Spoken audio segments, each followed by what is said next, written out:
$1.87, that was all, and 60 cents of it in the smallest pieces of money, pennies. Pennies saved 1 and 2 at a time by negotiating with the men at the market who sold vegetables and meat, negotiating until one's face burned with the silent knowledge of being poor. 3 times Della counted it, $1.87. And the next day would be Christmas. There was clearly nothing to do but sit down and cry, so Della cried, which led to the thought that life is made up of little cries and smiles, with more little cries than smiles. Della finished her crying and dried her face. She stood by the window and looked out, unhappily, at a gray cat walking along a gray fence in a gray backyard. Tomorrow would be Christmas Day, and she had only $1.87 to buy her husband Jim a gift. She had been saving every penny she could for months, with this result. Jim earned $20 a week, which does not go far. Expenses had been greater than she had expected. They always are. Many a happy hour she had spent planning to buy something nice for him, something fine and rare, something close to being worthy of the honor of belonging to Jim. There was a tall glass mirror between the windows of the room.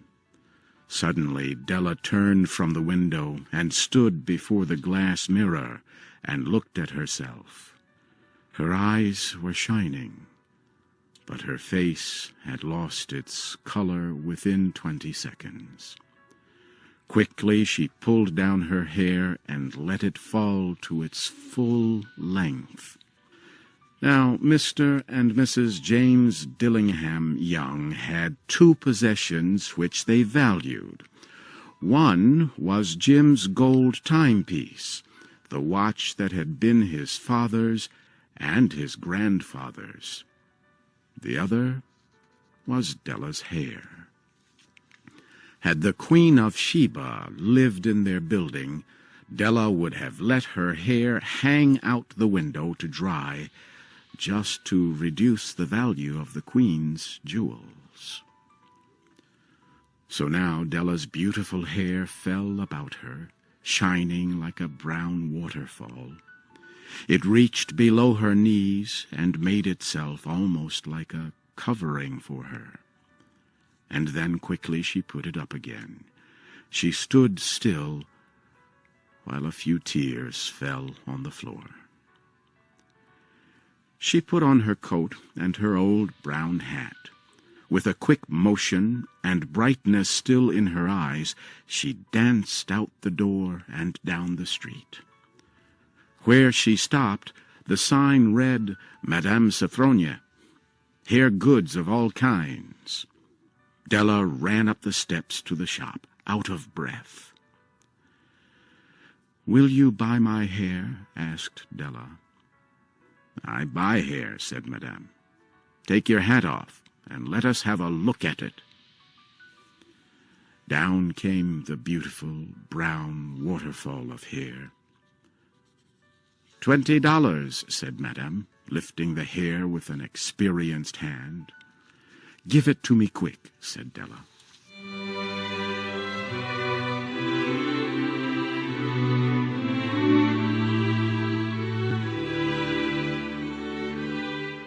The next 2 hours went by as if they had wings.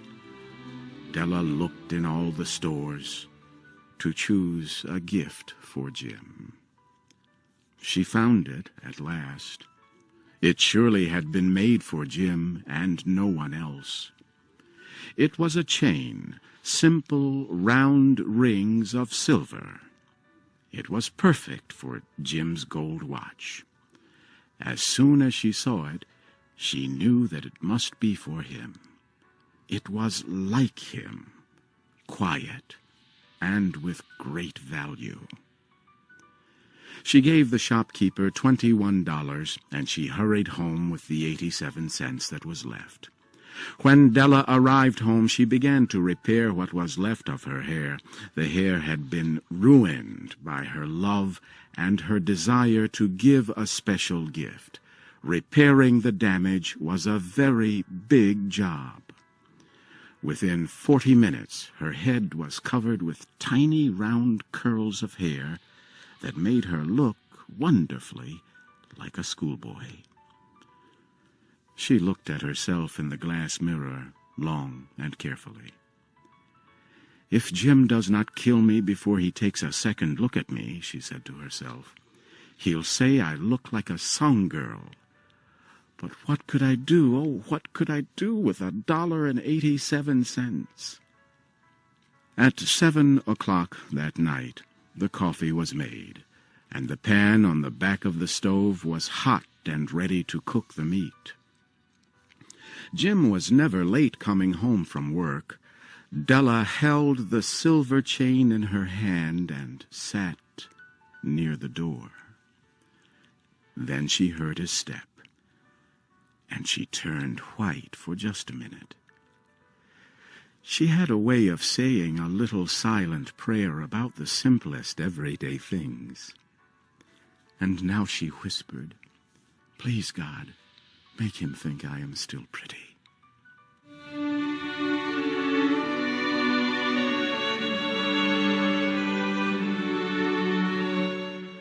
The door opened and Jim stepped in.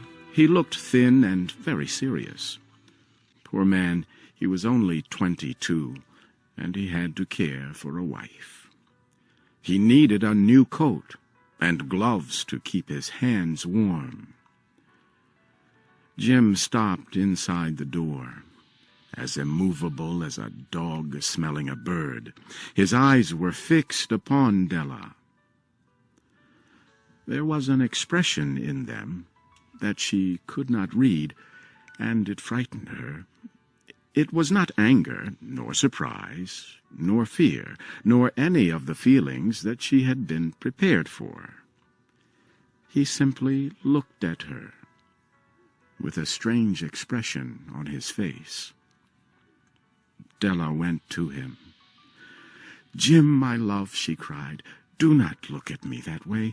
I had my hair cut and sold because I could not have lived through Christmas without giving you a gift. My hair will grow out again. I just had to do it. My hair grows very fast. Say Merry Christmas, Jim, and let us be happy. You do not know what a beautiful, nice gift I have for you." "You have cut off your hair?" asked Jim, slowly, as if he had not accepted the information, even after his mind worked very hard. "Cut it off and sold it," said Della. "Do you not like me just as well? I am the same person without my hair, right?" Jim looked about the room as if he were looking for something. "You say your hair is gone?" he asked. "You need not look for it," said Della. "It is sold, I tell you, sold and gone too. It is Christmas Eve, boy. Be good to me, for it was cut for you. Maybe the hairs of my head were numbered," she went on with sudden serious sweetness, "but nobody could ever count my love for you. Shall I put the meat on, Jim?" Jim seemed to awaken quickly and put his arms around Della. Then he took a package from his coat and threw it on the table. "Do not make any mistake about me, Dell," he said. "I do not think there is any haircut that could make me like my girl any less. But if you will open that package, you may see why you had me frightened at first."